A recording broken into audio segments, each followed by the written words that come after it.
Sup nerds? Today we're going to look at every quest related collectible rewards from the Shenandoah region. This update dropped on June 12th of 2024 and the quests are fairly straightforward and somewhat quick. So are you ready to delve into Vault 63 and to discover its mysteries? Well, let's go.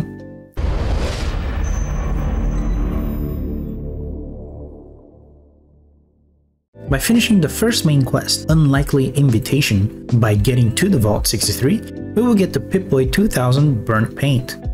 This is the only 1 out of 2 free-to-play Pip-Boy paints that we can get that isn't barred behind time-limited events. That said, there's really not much to it, it's just blue and dark. By finishing the main quest Into Lands Unknown, we will get the Shenandoah Park sign, which is honestly a lot bigger than I thought it was gonna be.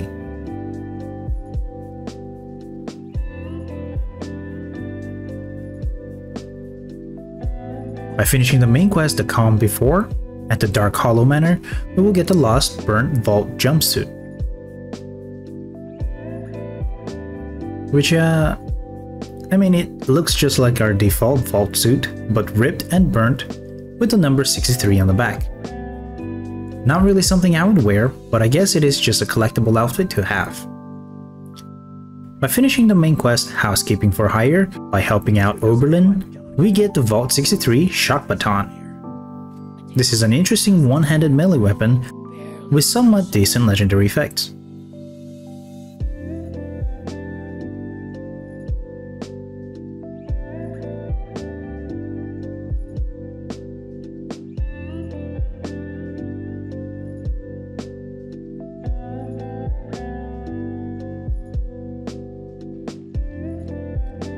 This is droppable. Sadly, the perks in these weapons cannot be rerolled. Continuing the questline with Oberlin, finishing the main quest Powerhouse of the Cell, we will get the plan for Severed Lost Hand. It is a lost hand in a jar. Can barely see through the glass honestly, but kinda cool to have, I guess.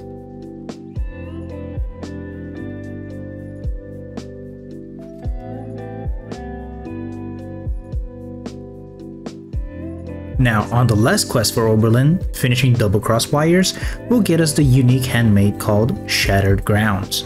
And honestly, this isn't bad at all. It has a Junkies effect with explosive bullets and minus 90% weight.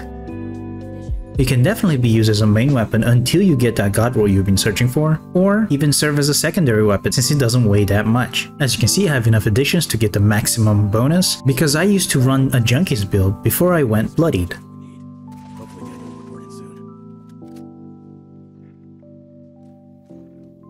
This is also droppable. Going to Hugo's questline, finishing Between the Lines main quest, we get Cassidy's favorite painting. And this is also bigger than I thought it was going to be. It's a pretty painting too.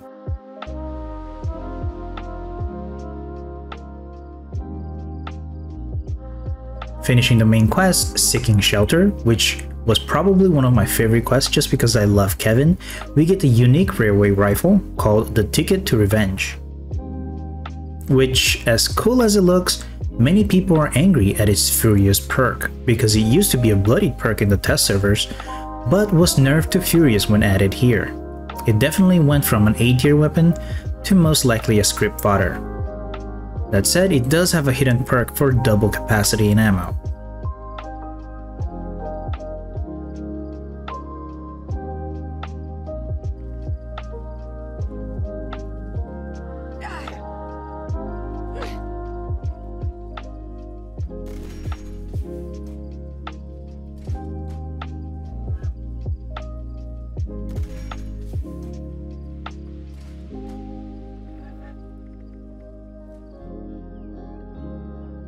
This is droppable.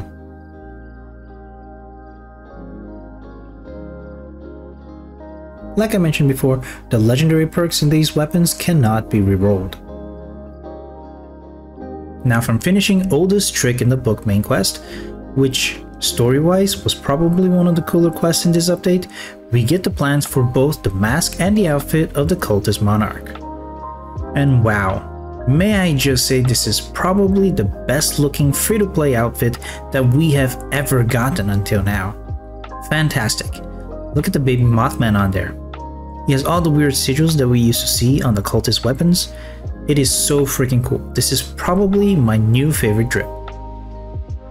From Gathering Clouds main quest, we get the Vault 63 Hazmat suit, which you saw me wearing at the intro of this video. This is probably the best looking hazmat suit in the game.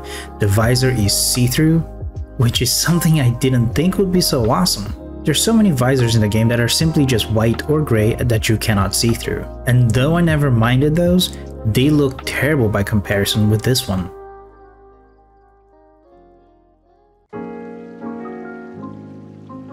And from the final quest, the Eye of the Storm, independent of what we choose at the end, we will still get the Vault 63 Zweihander, which is a very cool concept for a modern energy claymore kind of weapon. The legendary perks are terrible, but it looks cool.